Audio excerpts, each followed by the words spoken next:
Lea tua mamana e fa'a olo mai i le malo o Samoa fa'a mamalu mai i ai olo mana e fifile muai i le malo o Samoa fa'a mamalu i ai olo mana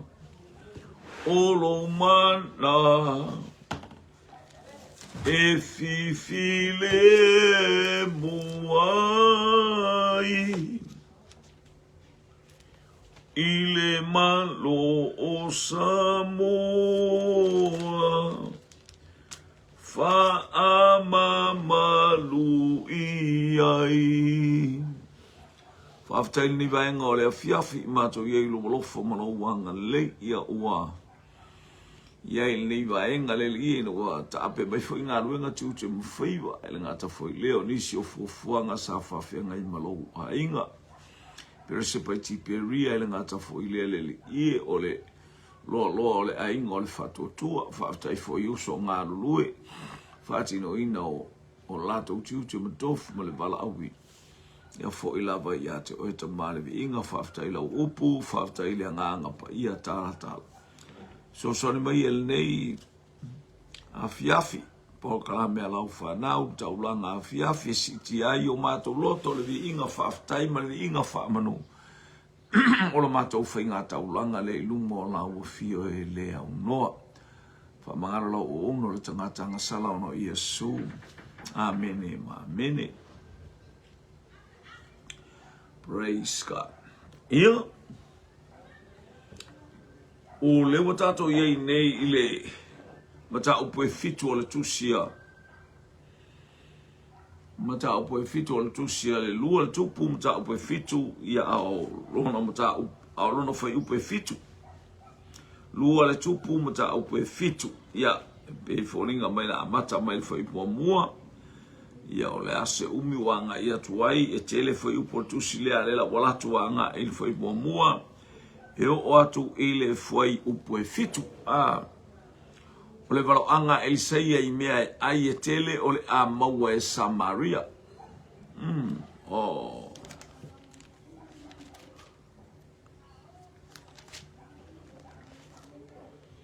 O isi wa venga na faia o le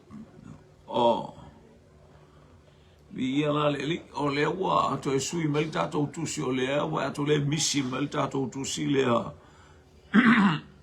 mata upo e ono mata upo e ono lua tupu mata upo e ono la le alula mata upo e fitu ale si o tatou anga i atu ile mata upo le e ono fai mua e o ile fai upo e se fulu ma le tolu ia fa mai ele foi tawino la fion pa ia le atua ia marta tu fa soa ai anga le mai le nganga o le atua o le aseme o le a fa ilo ele nganga pa ia e fa manuia i tatu ia fai ma vi inga o le atua o fai mai so o le au perfetta ia Elisaia fa auta mai o le mea tatu te maua i nei ma oe o fetine ia i tatu se i mato wo i oritana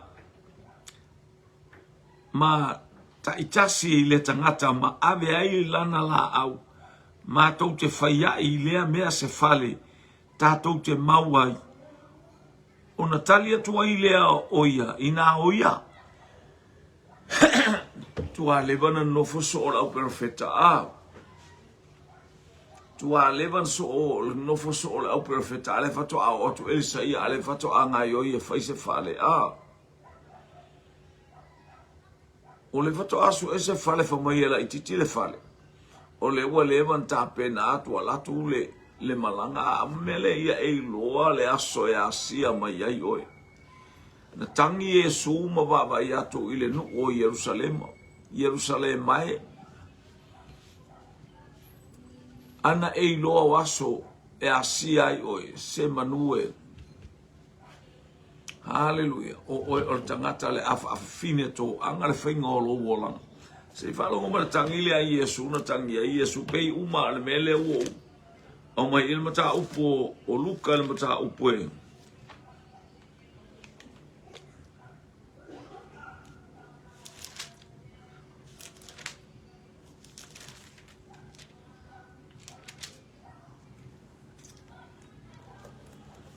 Whalongo mara tala le a luka ole na tangi Yesu. Ona fetala ia tu ile o ia ia te ila tu pefea. Oh, praise God.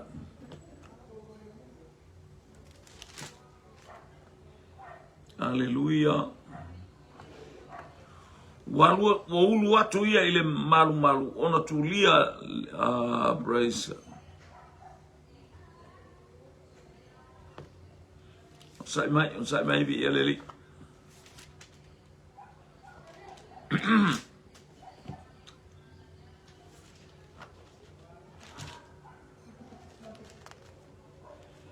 Hallelujah.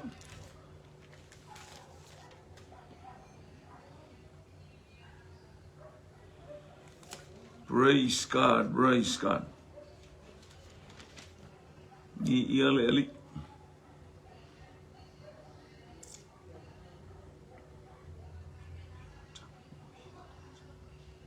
Hallelujah, hallelujah.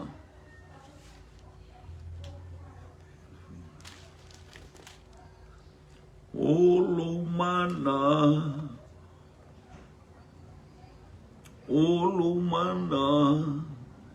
e sau ngale muarai ile ma o Samoa fama malu mai ai.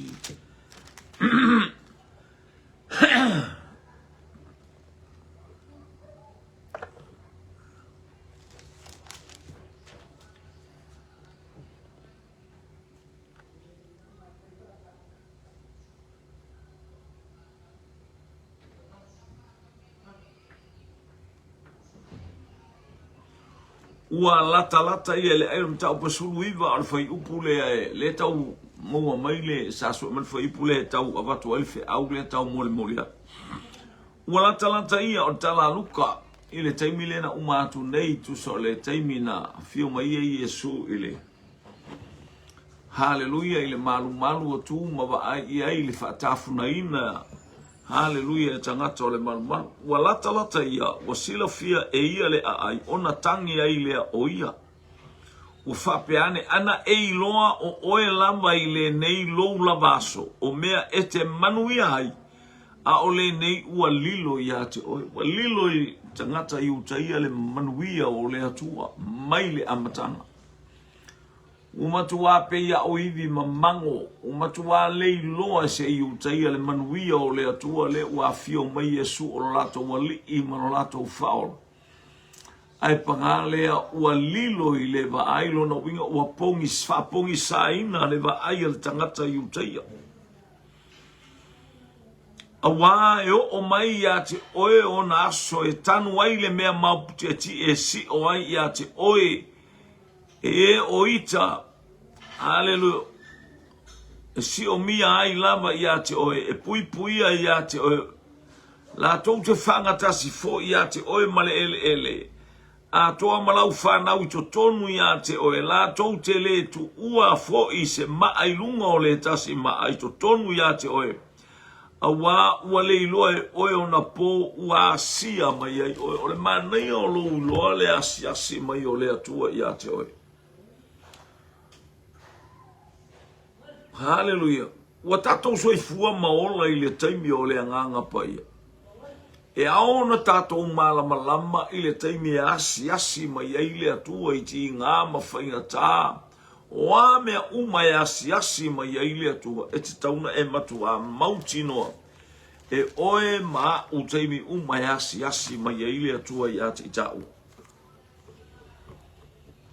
Au o mai wa jai ti ngā whaitara inga e kei lo le lei a lea se singa lea tua ya o koe. Lea lea tangi ai e sumwa ana e loe oi o na taimi ma o na aso e te manui ai lea ua o mai lo whaola. A lea ai e se ale me lea alu e lo mafufau. A wa e le loa le aso e a sia mai ai oe.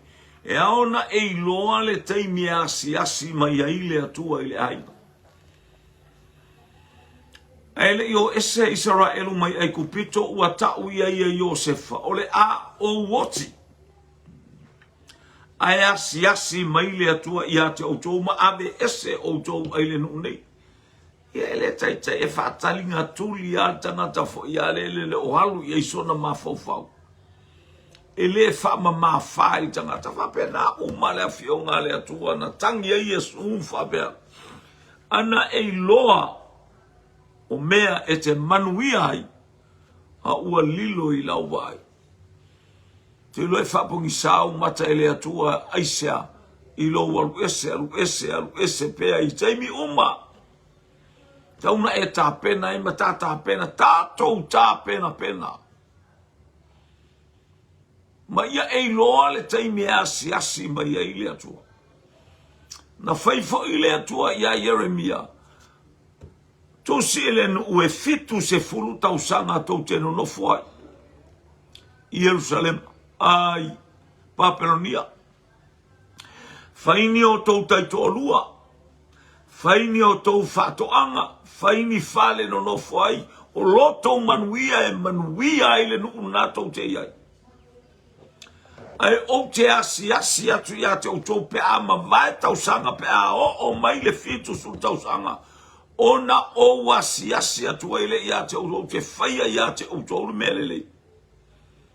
A wawa o ilo manatu o manatua ia te o tau. O te manatu ile manuia a ele o le malai. E sele mana ia pe a fatalise e lau whalongo. Ta tala la tātou whalongo, tātou te la ngona i le si ufofonga, whetalai mai o le atua. I lana tu spaia matai miuma. Hallelujah. Ia tātou ila o taimi umai asi mai ai le atua ia te i tātou a o tātou iai so i fuanga nei. E te nofo loa. E asi mai le atua ia te o e sa me uoe. O e vai le i ta ele ngai pete se nga epu le vai o le ata o tātou loto e saule angelu e nga epu le vai o le ata o tātou loto.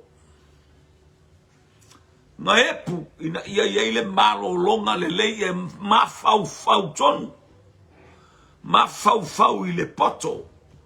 Mafau i le ata mai. Aua tātou te nofo ai. Ia le ali. Praise God.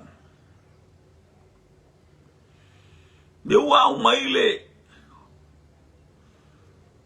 le fe au le tātou te iai. Ana le o mai Elisa ia le fa mai la wali o e tā mai se. E tā mai ni la au e fai e se fale. Ai lona winga si ka mai poku a pe se faka. Po le kele lo por arco inga me la ngofo. E te va fo mai fo wa fai mai so ole au profeta ia Elisaia. Fa au tamai. Ole mea tātou te mawai nei ma oe. Ua fetine ia i tātou. Se i mātou o i oritana. Ma tai tasi. Le tangata ma ave ai lana la au. Mātou te whai ai i lea mea se fale. Tātou te mauai. O kau whalonga mai le. O le whakoa ngā ioi.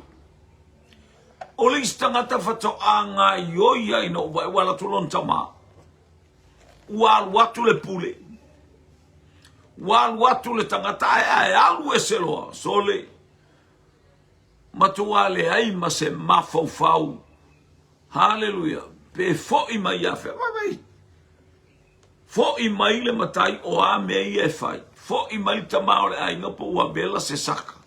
Ai alu loto e fai tal noanga. A failana na fa pe ma tamai alu savai ya la tu tue fo ima ile o ye se be o ngalo. E sa u ta u mai o la le ai no fo le fa na. Ai ata to le au finga we nga le atua. Ke le tai mi ta to te fa tu ai mano no fo. Hale lo fa sama no. Awo o le tai mi ala i ta to e faiele ele vaenga ia o le atale mele o le wa mai ate tato o le mea moni tato a o le atale mele sa ele auf e no fo fa sama no a foi bino va te ele tala luka wo to me lo le aso wa sia mai ai o mea to te manuia ai a ua lilo i le vai ma kwa le lo ala vai kanga hallelujah. Na e tilo a fale tino. E leo ma ai fale anganga I mea ua whaia e keriso. I mea ua whaia I Yesu. O Ioane na tosilo na lima whauta I le maa moia le atua na te ave ese le anga sala le larolangi. Na iloa le e Ioane Yesu langa e kausonga kamaikia. Aelei tu ua ye Ioane la natala fauta. Elei palapalale loto Ioane. Ongo Yesu. Haleluya le wasau. O ia. Na te ave ese anga sala le laulan. Lailo le ya Ioane o tamai titile na fata upati ai totonu le manaba o lon sinai le ono ngā masina. Ono masina o Ioane. To e tolu a masina whanau ma Ioane. Arte mina la waba ayatu Ioane ya Yesu. Ha ele tinao Yesu. A o yai fo Yesu I totono le manama o Mari. Ke ho mai na oso ai leo le tama le manama o Elisabeta. Leo fo iwa fo mai Ioane fauta I le mamoya le atua na te ave ese le anga sala le lalolang. Malama Ioane langa olana sabali lea. Leanga olona bala awina lea. Hallelujah. Na awina mai ai o ia e lea tua. Praise God. E teu le ala o le li. O le leo le alanga I le vaufita. I nā teu ia e outou le ala o le li. A le mea matauti ai wa tupu wa iei Ioane le whanpui. Whaalongo I wa venga ma mea te tele wa whaia Yesu. A lewa to e tuli il tangata au to e tuli ona so se I o ngā e fesili ai. Po o le Mesia le peu tātou te whaatani se tangata. Hallelujah. Ia e loa mea e te manuia ai. E ui ai na ua no fo I le popua ngā ma le whainga tai le tala ina o le tala lele. Hallelujah. Ai sale I alo ese. Ioane. A le ua pe folinga mai ua toe tau fesili Ioane. E iei teime o mai iei whainga tātātou whapo mo I ere mea sole. Po sao ea. Ia e tui lo whātua. Leanga o whātua uma e tofo e lea tua. E lea I se whātua na le ola e a whātua a e le o mai einti ngā. A o sāwa mali mai le nuna wha mai le o lea tua tu sia teu nome. Mata upu e valu whai upu e lua. Mose whai I le nuu I o lātou mana tua le ala na o mai ai. Sa o whati ngā ina. A so le e ali. O anga le whapea le stangata na le alua I le atua na sa malivali a ma whaitau tuspa ia. Vai a kua saul solo a kausami. Ele ai whabole. I ele atua. Leo whai mai. Vai sa o whati ngā ina ma tofo I a tautou. Po whea o ia I o tau loto. E tofo mai le loto lea. e tofo atu le loto le na, e tofo le loto le whaifi au, tofo le loto le tiako no po o whea le jo ai ngā loto. Hallelujah. E manu mā lo ai le winga o le atua. Iwi e le li wai le o le atua, praise God. Hallelujah. E peila le utato wai ne o le tato iai I le tala. Lua le tupu mta upu e ono aron whai upu mua le utumana o e fia tai atua ngai. Po whel me ngā tai. A le pei wa le wa amata atuai. Ona o le sau o le sau o Elisaia. A le fato a fai mai se io e fai se fale o. Fako au e fai fato a ta pena. Alo? Te ilo o ele ta pena penanga tangata le o saka yo. E fi masa wa e so le ngu walu le ako e pe al fa ili pu. Fa mai e la le wa mai o la le wa mai o. Al wa kule kuli. Ma tau le ilo le ya la saka yo e ta tauna ia se ta penanga le lei. E matua mauti no ai o ia o tangata la fatalia Yesu. Ma fau saka yo o tangata pupu. A o tangata e faise sikunga o lo langa o kangaka e o ala fonga ma o ka fakinga e ula kangaka ba wa ele la aure. Alo? Lo wainga. Nei loa e saka yo le ala lea. Wa o le ala la o mai o so sa o mai la lo le la aure. Telefoi tangata o mai malo lo I la lo suka molo lea. O vai suka molo le pe utama va ai ila au te tele ia sai taile I taile I fanua le malo ia pia a mo pulu te tele ia na ave lalo le matanga. E o mai tangata I tangata mai tua fatalitala tau pasi ia ma no fai pe te alua ia u fatauma e afe atu inama sau pani keke ioi. Mole ola tapena pena o tangata. E sau Yesu wa leva na ilunga tasi le la ke le ilalo. Lua la ke le o leisi la na tolu malosi la ilunga. La le ngofor ka malo e whaava me yonga vai e whakau me yonga e ka oko I kua le papa kua. Koe me lau ka oko leo ke ka oko yanga I kua le wale. Nga a. Le wai vai mele ia. Fape ngala le lapo e lapo a kere la au suka molo a. Ia. Fape ngā mo forka maloa. Fape a unga lima. A le o saua o savali mai a Yesu. Wa foi. Mo le toi mana o Yesu e toi te pai tangata I ana al pauar me o le pai mai a ngoa maskangaka o sau e pai mai e se manga onga. Sau mar fatu atua pe o le fine le puna toto a. Le ai ma seisi fapea. Na ole o mai e mo pai a Yesu e maka e mo pai. E mo kako le ofu. E mo kako le kola.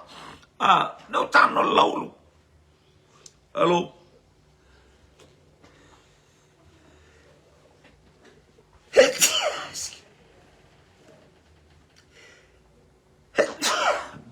Ala no fo tamalo sakai. Ma ai ane sakai o tangata oka le mamanu o tangata. Vai sakai o tau mu. E tau mu le vevela le ai lo vevela le aso. A le famanu yanga le o ya sakai o. Se tau atu ya sakai o le ua. Wasila fia ia ele o mai le ai ma seisi o aruso na mafau ilunga o le la au na o tangata fia papa ia Yesu fia ta ngofi ia Yesu haleluya a se mete ua tu Yesu tu a oina iloa ia Yesu e sila fia uma Yesu tato. O leu te ia ile meta o le ola ta pena. Nana te pane au Yesu ilunga. Sakayo. Ke yo kaka. Makaulie lua la ngalu ko sakayo pe awange ilo mai e kaka kai la. La ngai lunga ku ngai fa ma ngai mer kama. Sakayo. Saulalo. Wai vai tape na nga sakayo. Pa wale or tangata na mala aulia I lea tai au il malanga lea na nga iane Yesu Yeriko I lea tai au. Oni sakayo. Aisea tape na pena. Tape na pena nga ila utato ilo tape na nga. Na etala noa mayam tawa matau pa sulu iwa tu sialu kalfa upes fulu. Ua saula tali or tangata sa ili. Ma faaola I lena leiloa. Leolanga leiloa. Leolanga so na fayo sakayo. Leolanga faataunga o sakayo. Ioe. Le popole I tangata. Hallelujah. Le onga o tupe tangata ave maroma. Lona olanga faate lona. Sau ilalo. O te iai lo fale I le aso. Ile kalango le fale lea. Ma ele fale le taun faafio ai. O lau tape nanga na I afio. Le li I lo loto.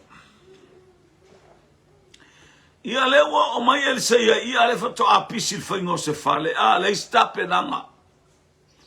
Ai ta tauna tape na pena po a festa I me sau el tato. Le tato fai a onga po a festa wele pule o le a onga. Ai sa o festa no foi. O la lau te lo men no foi. A o istangata. A faiatu tangata ele me fai. A famoi o le fia poto.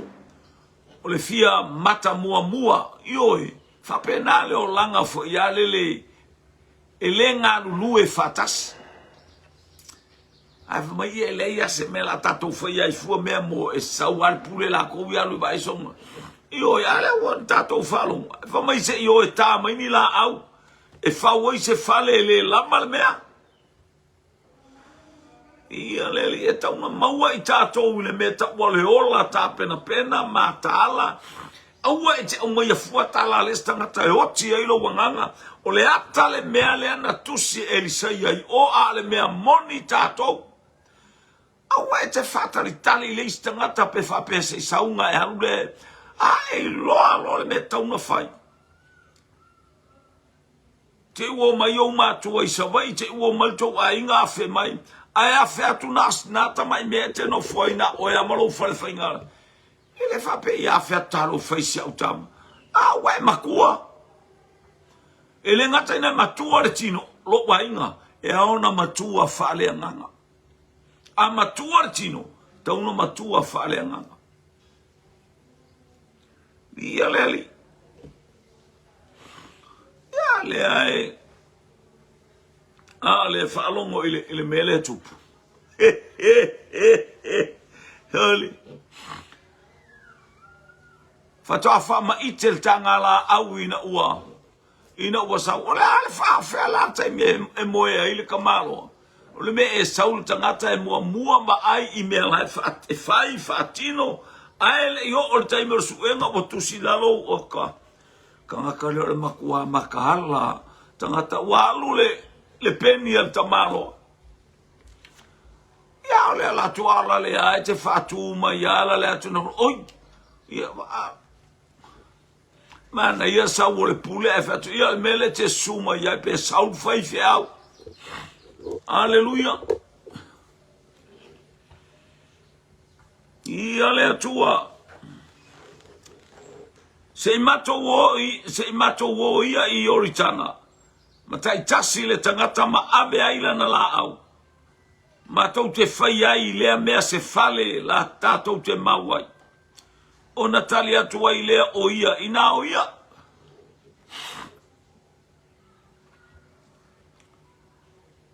O na fai mai lea o le tasi se tatou woma mai matou o au auna. O na fai atu ai lea o ia tatou te o lava. O e kau whaalongo. O e kau whaalongo le kala ale a onga. E sele mana I olo au mai o le ola whaale a nganga o le mea lua ma futanga ma wala lata maleali. e whamanuia ai oe. E whai atua e whamae o so mai le stangata na a me kau ke leo e malau sunga le li pule. O te iloa tala ia i le whawhine lea na te pora. Whatonu e te pora ia pālako e alue. Tā pena le au tau. E tau wai makanana. Ai whamai tala ta maro pālako a tale o ke lea. So le a tale e se le to i lalo le whaupunga a. Ai le ngata i leo le o mai o se whe au ia te i tātou a le anu alo ko orua e ke lea. Pe o lau ko orua o lau wakua lea. A le anu le loko e ke lea.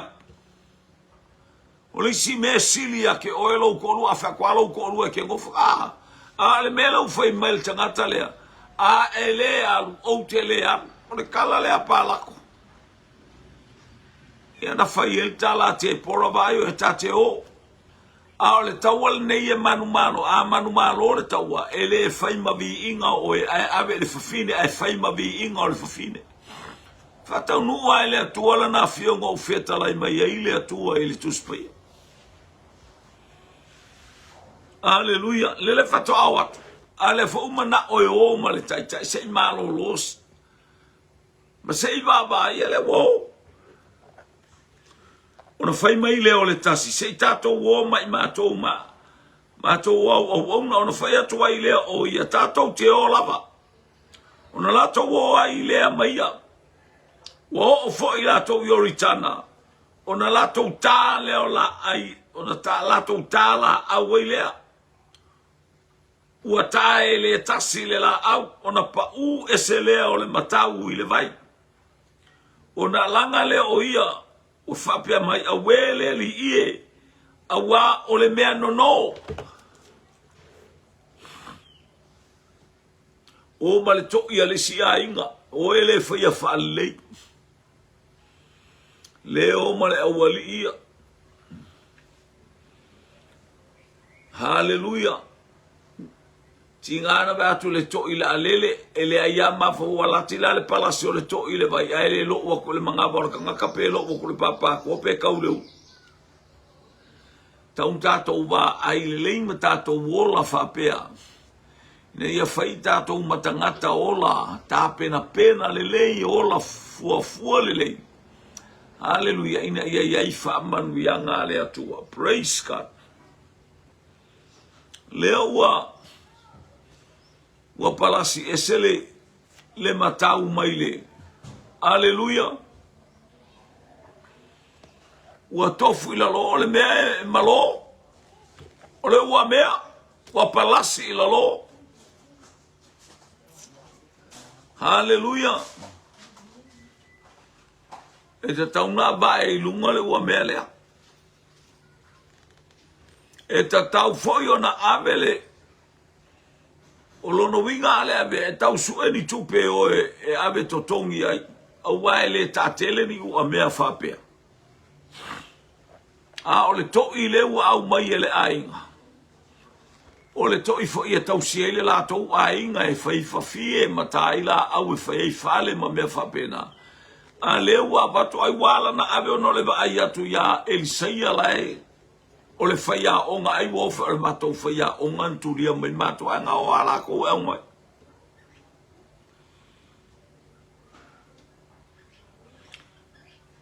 Wele li ie o le mea no. O mawhawha po whea kukongi ai, lo wainga.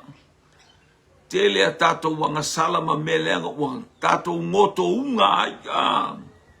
Tele me whale tonu i o tātou langa ua ngoto unga i tātou ile.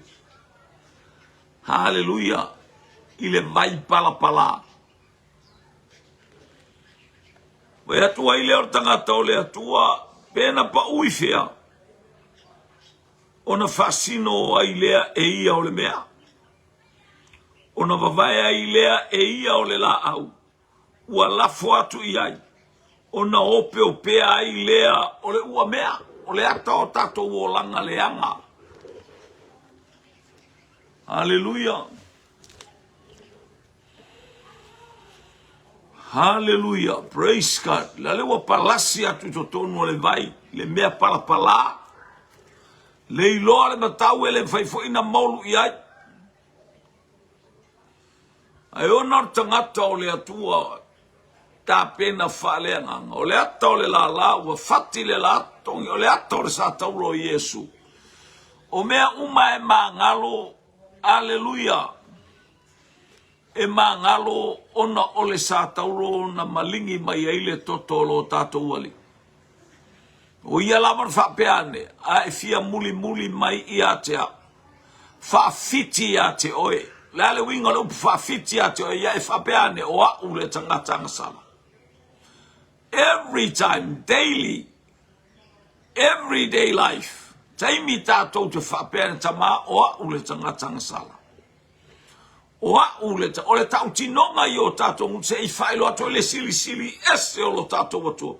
E uina wa tāina i tātou le toto le tamai mamoe. E eile me misi ai lau wa ai. E eile me misi ai lau tautala. E eile me misi o langona. E misi lau savani. E misi lau whatinonga. Oti aso faiso. Hallelujah. Ia e oti aso faiso. Whapeane o au, o oe, o i tātou o tangata anga sala.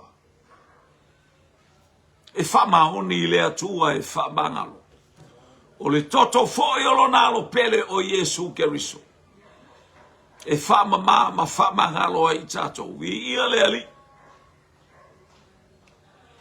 Leo atoe ma fiti ma ilunga.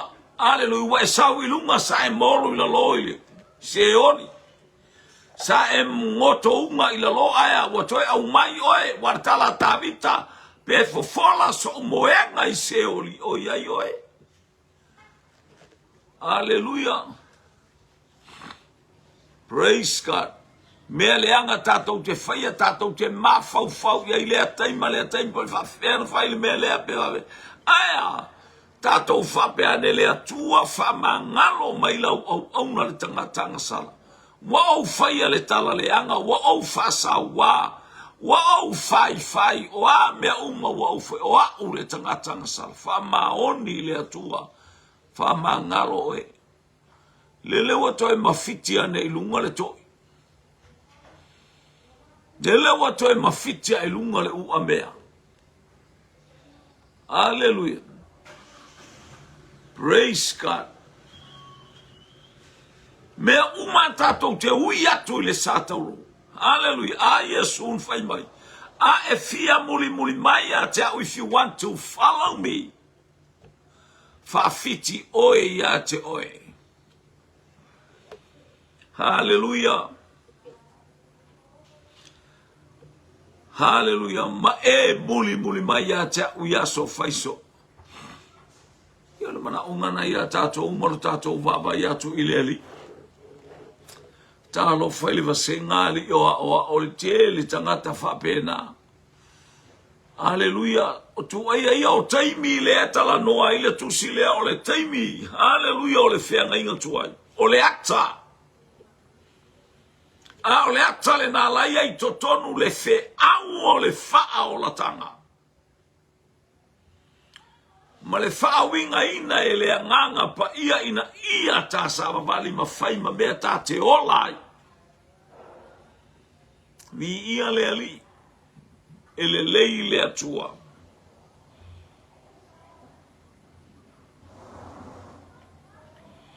E ua o pea i lunga le ua mea. O mea uma po le ale ma mafa o ia te oe, o a mea whainga tā o ia te oe. Au mai ia le sātauro, o le oti le sātauro, o le wha sātauro, kill the flesh. Crucify yourself. E ope o pea mea umalono winga o mea ua mama. Hallelujah, le ngata ina mama. Hallelujah, whaingo fie mea uma. E ala ia ke riso Yesu lo tātou wali ima lo tātou whao. Ona whai atu ai lea o ia ina ave ia. Ona apa atu lea o ia ilona lima ua tango iai. Ni ia lea li. Ele aingo le whatotua i le nei vaenga o le a fiafi. Ia i whamanianga le atua ia te o, ia le pa ia le atua ia te o. Ola tapena pena, ola sauni uri, onla fua lele. Ua tato ia i taimi o le tau i vinga le fatino ina o le mea moni. Hallelujah. E le tato te oi se mea o tato i to, tato nofo. Hallelujah. Tato fata tane ale te iloa fai se mea le te iloa le awala e fai ai.